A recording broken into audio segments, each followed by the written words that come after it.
Hola a todos, bienvenidos a Cultívate Tips. Espero tengan un buen día y estén preparados para conocer sobre las poblaciones del Paleoindio americano. Y sin más demora, empezamos. La tradición Clovis. Se hacen herramientas del mismo tipo. Ejemplo, Pyramid Lay, Q-Grave Valley. Se hacen puntas de proyectil muy específicas. Se han encontrado mucho más en Estados Unidos que en el resto de América. Se asocian a escenarios de matanzas de megafauna como de mamuts. Se extinguen después de Clovis y mastodontes. Son de base cóncava, con acanalamientos que no superan la mitad de la pieza, del 11.500 al 10.800 a.C. La tradición Folsom, del 10.800 al 10.200 a.C., de base cóncava y acanalada que supera la mitad de la pieza. Son más recientes que las Clovis. Procedería de esta y a veces se encuentra en un registro justo superior.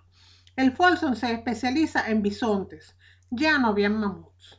Está también la tradición Cumberland, con puntas acanaladas con más de la mitad de la pieza, base cóncava con los extremos como antenas. Viene de Folsom. Y la tradición Dalton son puntas de filo en zigzag con mucho filo. Se hacen más por presión. Algunas tienen acanalado. Vienen de una evolución local de Clovis, con base cóncava. Secuencias cronológicas de la tradición paleoindia. Las diferentes formas tienen que ver con la forma de colocar las puntas en el astil. El propulsor, estólica, es un trozo de madera con un tope en el extremo que se usa como una palanca. Es un invento del viejo mundo. Permite lanzar dardos de punta pesada. Han aparecido hasta clavadas en hueso de fauna. Las puntas costeras son muy cóncavas en su base. Siguen apareciendo en el interior como un vestigio de las costumbres antiguas. En Alaska hay una tradición de microláminas que consiste en puntas con vástago de hueso que se adelgaza hasta una punta muy aguda. Se hacen dos incisiones a lo largo en cara opuesta para pegar microláminas. Son cuchillos muy pequeños. En Monteverde aparecieron puntas acanaladas en toda su circunferencia que se usaban como poleas. Se ataban. También aparecen en Uruguay. Solo se encuentra en América del Sur en este periodo. En Gaul se explotan las canteras de nódulos baptismal. Hay presencia de lascas para hacer instrumentos. En cada cantera, las piezas presentan una marca única y es posible rastrearlos en distintos yacimientos a través del territorio. Los caches o almacenes escondidos son lugares donde aparecen una acumulación de objetos escondidos. Por ejemplo, Drake Cache en Wyoming, de Graffirin Cache, McKinney's Cache, Mahaferi Cache. No aparecen asociados a un rito específico. Son piezas usadas en la casa. Quizás algunas sean ofrendas, pero realmente puede ser que las guardasen para luego hacer estrategias de exploración del territorio. Algunos conjuntos pesan hasta 40 kilos, por lo que claramente no lo cargarían por todo el paisaje.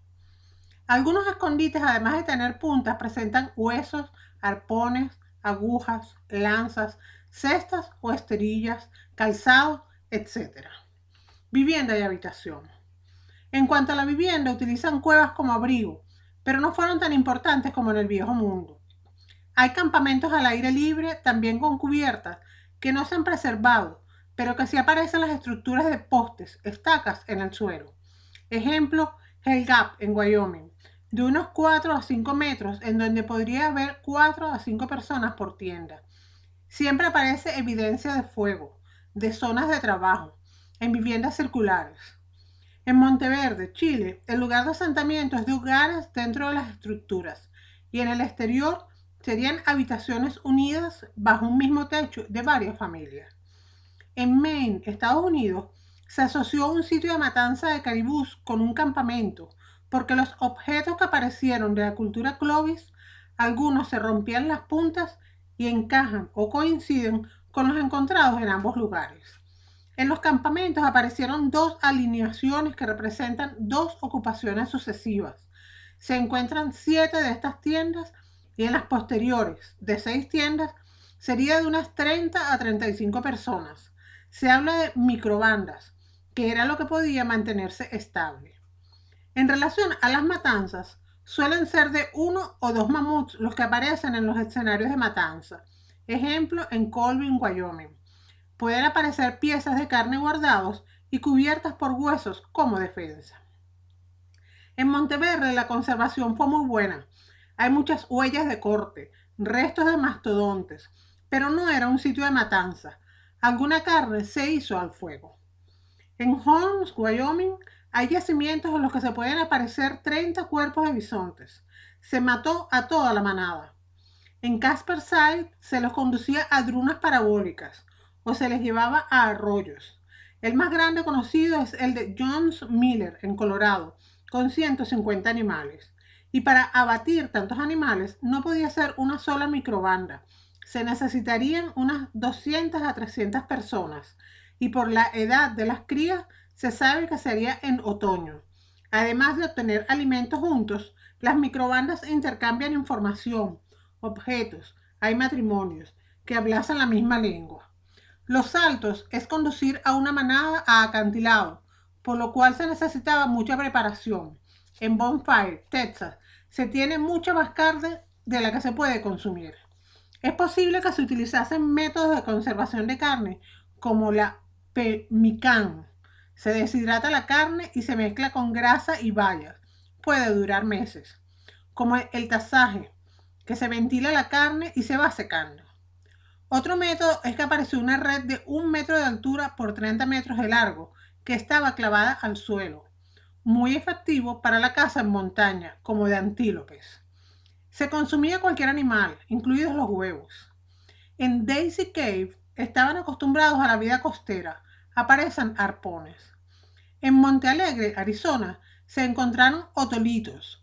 Son huesos de los oídos de los peces, que son evidencia de consumo de animales acuáticos, y se puede saber la especie del pez y su edad. También hay caza de manatíes. También hay evidencia de fabáceas para la recolección. En Monteverde hay instrumentos de madera que serían para excavar, y también se consumían algas marinas, pero el mar está a unos 40 kilómetros, por lo que algunas personas se desplazarían a la costa para conseguirlas y llevarlas al grupo. La economía, subsistencia y salud. Un 25% de la población pertenece a niños o adolescentes. La mayoría muere entre los 20 y los 30 años. Solo un 10% en los 40. La esperanza de vida era muy corta. Un 25% de los cadáveres no se asocian a prácticas funerarias o enterramientos. Hay posibles evidencias de conflictos humanos, como en Marmes 3, que podía ser de canibalismo. En Kennewick se halló un cuerpo del 9000 a.C., aproximadamente, que presentaba numerosas lesiones y en la cadera tenía incrustada la punta de un proyectil. Al menos 4 individuos muestran estrés nutricional y tenían muchos problemas bucales, incluso con infecciones mortales. Muchos pierden las piezas dentales. Algunos presentan líneas horizontales en los dientes. Se llama hipoplasia de esmalte. Y esto ocurre cuando se detiene el crecimiento, que se puede deber a enfermedades o desnutrición. Ejemplo, en Bull, Iowa, de una chica que sí estaba asociada a enterramientos, tiene unas 15 a 20 líneas, por lo que cada año sufriría de hambrunas. Mundo de las creencias. Las creencias se obtienen a través de los ritos de la muerte. Se separan por género. Los entierros son muy variados, a veces envueltos en abrigos. Algunos incineraban a los muertos, pero no para el consumo y la cabaña se abandonó. Algunos que morían en una casa se les enterraba allí y se derrumba la casa encima. En Alaska se interpretó que había una zona de enterramientos al aire libre, en estructura elevada, y se ponían dentro de bolsas con ajuares. En Oklahoma se descubrió en una zona de matanza un cráneo con pinturas en el registro más bajo. Los ritos de propiciación de la caza o trampas se atribuyen a creencias sobre los dueños de los animales. Hay que pedir permiso para cazarles. El mito de Sedna, esquimal, era el de una muchacha hermosa con muchos pretendientes, pero los rechaza a todos, y su padre se molesta por el rechazo a todos. Y la chica se casa con un perro. Otras versiones dicen que si se casa con un buen cazador, pero luego se convierte en un cuervo mágico. En otras versiones, la hija y el padre hacen un viaje en kayak y el padre la mata para castigarla. En otras, es el padre que la intenta rescatar del cuervo, pero en ese segundo se desata una tormenta y el padre intenta salvarla tirándola al agua, aunque ella resiste agarrada al kayak y el padre le corta las falanges para que se caiga y sea libre. Ella muere y no muere, se convierte en un ser sobrenatural que habita en el fondo marino y sus dedos mutilados se convierten en focas y distintos animales, lo cual sería el origen de estos animales. Sedna tiene mucho odio hacia las personas. Los chamanes interceden en el momento de escasez de animales e intenta que Sedna suelte a sus animales marinos para que las personas no mueran de hambre. En Monteverde, Chile, a unos 30 kilómetros de las viviendas, había una estructura cubierta en la que habían 2 bolos que se masticaron con restos de plantas y se han encontrado sus funciones analgésicas y curativas. Sería un lugar ritual asociado a la sanación. En Caradoc, Ontario, se han encontrado medio centenar de puntas de piedras rotas a propósito. Quizás iría asociado a rituales de terminación como ofrendas. Se matan objetos que tendrían cierta animosidad.